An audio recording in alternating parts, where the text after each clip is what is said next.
দিলীপ ঘোষকে go back slogan ছাড়াও অনেক অভিজ্ঞতা রয়েছে, তাই ডান্ডা হাতে। দুর্গাপুর এনজো পার্ক প্রাতঃভ্রমণে দিলীপ ঘোষ। প্রাতঃভ্রমণের ডান্ডা নিয়ে বেরিয়ে দিলীপ ঘোষ জনসংযোগ করলেন। প্রাতঃভ্রমণকারীদের সাথে কথা বলে সেলফিও তোলেন।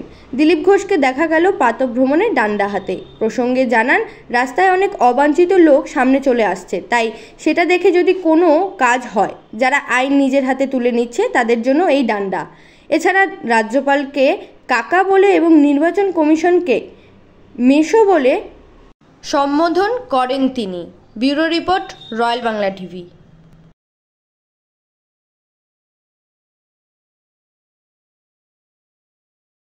দেখুন, যাদেরকে বেশি গালাগালি দিত, টিএমসি সমালোচনা করত, এমন পরিস্থিতি তাদের পায়ে গিয়ে পড়তে হচ্ছে। নির্বাচন কমিশন নাকি বিজেপির দালাল, তো সকাল বিকাল নির্বাচন কমিশন। রাজ্যপালের বাড়িটা নাকি বিজেপির অফিস, তো সকাল বিকাল রাজ্যপালের এমন পরিস্থিতি হয়ে গেল। তো বাক পড়ে বাঁকা তো গাধা কো কহে কাকা। সময় খারাপ হয়েছে আজকে টিএমসির। রাস্তায় নাই, মাঠে নাই রাজ্যপালের অফিস, আর নাহলে নির্বাচন অফিস। নির্বাচনটা তো পাবলিক ভোট দেবে, পাবলিক ডোমেনে আসুন, লড়ুন, লোক ঠিক করে দেবে কে ভুল কে ঠিক। বিশ্বাস নেই, জিতে গেল পাবলিক আমাদের জিতিয়েছে। আর যখন প্যাঁচে পড়বেন তখন কাকা বাঁচাও, মেসো বাঁচাও, পিসে বাঁচাও, এ কি রাজনীতি? দম নেই কোমরে। আর আপনার স্পোক্সম্যানরা উল্টা পাল্টা ডায়লগ দিচ্ছে, পাবলিকের সাওয়ার জম নাই। ওনার জেলা প্রেসিডেন্ট উত্তর চব্বিশ পরগনা বলে দিয়েছে লোকের কাছে ভোট চাইতে লজ্জা করছে। সেই লজ্জায় মুখ দেখাতে পারছেন না, এখন অফিসে যাচ্ছে, অভিযোগ করবে।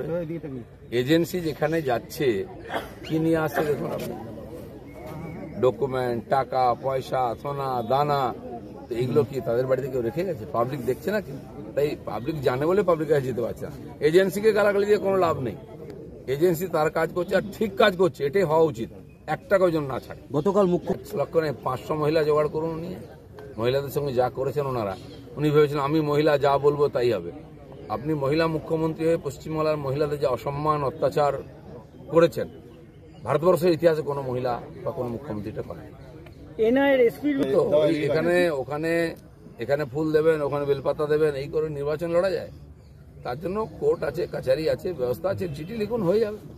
এ সবই শোবাজি হচ্ছে, ওনারা জানেন কিছুই নাই, সব ফাঁকা, টাই ফিস।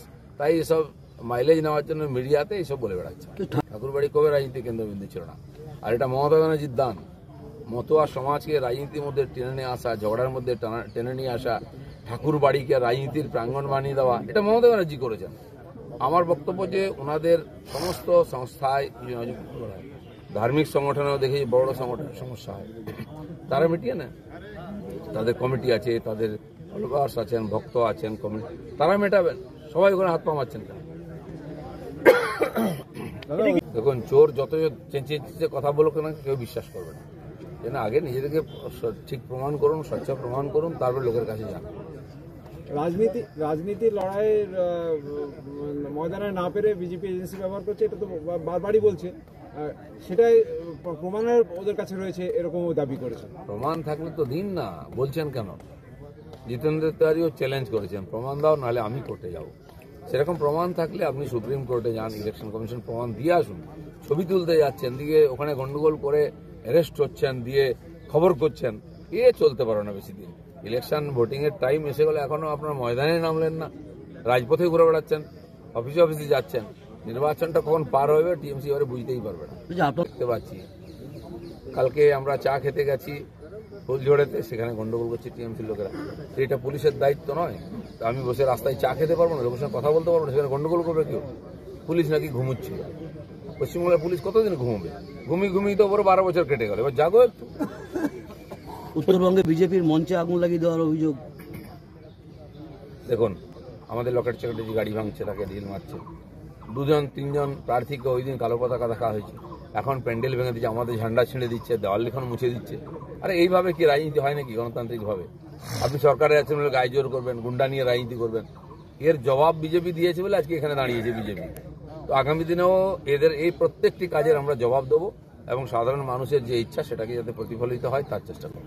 বুঝি দাদা, সকাল থেকে দেখা যাচ্ছে ডান্ডা হাতে আপনি কাউকে ঠান্ডা করতে নেমে পড়ছেন। না, আমাকে বন্ধু বললেন যে আপনার রাস্তায় বেরোলে অনেক অবাঞ্ছিত লোক সামনে চলে আসছে, তো একটা স্টিক হাতে রাখুন, তো উনি দিয়েছে, তাই দিয়ে ঘুরি। এটা কি কালকের অভিজ্ঞতা? অভিজ্ঞতা অনেক জায়গায় হয়েছে, কিন্তু আমি খালি হাতেই ঘুরি। তো ওনার ইচ্ছা যে আমি স্টিকটা যেন নিয়ে ঘুরি, তো এটা দেখি ওখানে একটা কাজ হয়। এটা তো শাসক দল বলবে যে আইন নিজের হাতে তুলে নিয়েছে দিলীপ ঘোষ। আইনকে আমরা মানি, আইনকে হাতে তুলে নিই না। যারা আইনকে হাতে তুলে নিচ্ছে তাদের জন্য ডান্ডা আছে। ধন্যবাদ।